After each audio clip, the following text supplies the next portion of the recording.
Testosterone. First of all happy new year. Then सबसे पहले मैं बात करना चाहता हूँ, मेरे कई फ्रेंड्स हैं एंड कई मेरे पास मैसेजेस भी आते हैं कि हम अपना टेस्टोस्टेरोन बूस्ट करने के लिए ऐसी क्या करें। कई लड़कों का फोन आता है। ऑब्वियस सी बात है, तुम्हें पहले सबसे ये समझना पड़ेगा टेस्टोस्टेरोन है क्या चीज़।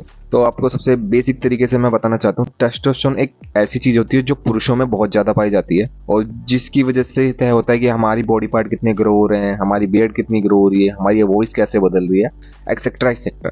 जो कई बॉडी बिल्डर्स भी देखे होंगे आपने, वो टेस्टोस्टेरोन का अलग से इंजेक्शन लेते हैं, तो उनके आप देखते हो बॉडी वगैरह कैसे ग्रो करती है। कई फीमेल्स भी ले लेती हैं जो लड़कों जैसे दिखने लग जाती हैं, मे बी आवाज़ उनकी चेंज हो जाती है। खैर वो तो रही साइड की बात। अब मैं ये चीज़ बताना चाहता हूँ, जो नॉर्मली अपने आप को फिट रखना चाहते हैं, जो ग्रूमिंग से लेके बियर्ड वगैरह से लेके अपनी बॉडी को ग्रूम्ड रखना चाहते हैं और नॉर्मली एक तो ह्यूमन की बॉडी होनी चाहिए कि हाँ उससे थोड़ी फिटनेस रहनी चाहिए बॉडी के अंदर, उस तरीके की चाहते हैं कि हमारी बॉडी ग्रोथ अच्छी हो, बाइसेप अच्छे दिखें। तो कई लड़के मेरे पास आते हैं, पूछते हैं आकाश भाई तुम टेस्टोस्टेरोन के लिए क्या करते हो और हमें क्या लेना चाहिए। हमने शिलाजीत सुना है, शिलाजीत कौन सा बढ़िया रहता है, या क्रिएटिन कौन सा बढ़िया रहता है, या सप्लीमेंट कौन सा बढ़िया रहता है। तो सबसे पहली बात मैं बताऊं, मैं क्रिएटिन और सप्लीमेंट्स के बहुत पहले से भी खिलाफ था। खिलाफ नहीं कहूँगा, क्योंकि मैं इन चीज़ को दवाई की तरह लेता हूँ। जैसे हम आपकी तबीयत खराब हो जाती हो, दवाई लेके आप सही हो जाते हो, तो मैं उस तरीके से लेता हूँ।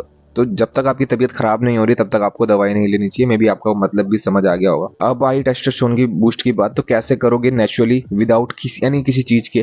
तो सबसे पहली बात, अगर आपको अपना टेस्टोस्टेरोन बॉडी का बूस्ट करना है कि ऐसा लगे कि हाँ कि बंदे ने अलग से कुछ लिया है, कुछ अलग से लग रहा है, तो सबसे पहली बात आपको डिसिप्लिन फॉलो करना पड़ेगा। डिसिप्लिन मीन्स सुबह उठना, जल्दी उठना, एक्सरसाइज करना, देन वगैरह वगैरह। और सबसे पहली बात, अगर आप एक्सरसाइज डेली बेसिस पे कर रहे हो, एक्सरसाइज नॉट ये ऐसी एक्सरसाइज की बॉडी एक्सरसाइज हो रही है, बोलने से लेके ग्रूमिंग से लेके इनको भी आप एक रूटीन की तरह ले लो, एक्सरसाइज की तरह, कि आपका रूटीन अच्छा है, आपका ग्रूमिंग लेवल अच्छा है, आपका वर्कआउट हैवी वर्कआउट हो रहा है। हैवी वर्कआउट के बाद एंड आप जब खाना खा रहे हो, पनीर सब्जी सोयाबीन वगैरह, जिससे आपको प्रोटीन मिल सकता है। अगर नहीं भी मिल रहा है आपको प्रोटीन, तो शरीर अपने आप खींच लेता है एनर्जी वहाँ से, बॉडी की नीड पूरी कर देता है। और मेरे हिसाब से बॉडी अपने आप जान जाती है कि हाँ ये इतना वर्कआउट कर रहा है, तो कहीं ना कहीं से प्रोटीन रिक्वायरमेंट पूरी कर लेती है। आपको भूख इतनी तेज लगेगी कि आपके पास सिर्फ रोटी अवेलेबल है, 4 रोटी खाते हो तो 5 खाने लगोगे, 6 खाने लगोगे, और वहाँ से प्रोटीन खींच लेगी, तो भूख बढ़ा देती है बेसिकली।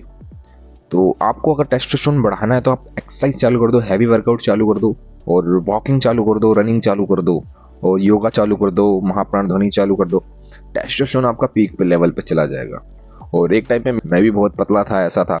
कई मैंने ऐसे इन्फ्लुएंसर देखे जो इनहेंस हैं और सप्लीमेंट लेने की बोल रहे हैं कि हाँ आप सप्लीमेंट ले लो, ये सही हो जाएगा। देखो उनका काम है सप्लीमेंट के बारे में प्रमोशन करना, देन उनको पैसा मिला उस चीज़ का। मगर बेसिकली बात यह है कि अगर आपकी बॉडी को खाने की जरूरत है तो खाना खाने से पूरी होगी, प्रोटीन की जरूरत है वो भी खाना खाने से पूरी होगी। शरीर अगर बलशाली बनाना है, बलहीन बनाना है, तो उसके लिए आपको एक्सरसाइज की, व्यायाम की जरूरत होगी। तो आई होप ये चीज़ें आपको समझ आ गई होंगी कि आपको टेस्टोस्टेरोन बढ़ाने के लिए ना बाहर से कोई चीज़ लेनी नहीं पड़ेगी, क्योंकि हमारा जो ह्यूमन बॉडी नेचुरली भगवान ने बनाई ऐसी है कि अपने आप ही वो ग्रो होती है अगर उसको मेहनत दी जाए। किसी जानवर को आप ये नहीं बोलोगे कि उसने टेस्टोस्टेरोन लिया होता, उसको पीक लेवल पे जा रहा है टेस्टोस्टेरोन और कुछ तो कुछ लिया होगा, ऐसा नहीं है। तो ये चीज़ें नेचुरली बूस्ट होती हैं, बट आपको गलत खान पीन से दूर रहना है और मेहनत करनी है बस। आई होप गाइस आपको वीडियो समझ आई। मिलते हैं नेक्स्ट वीडियो में। जय श्री राम और हैप्पी न्यू ईयर।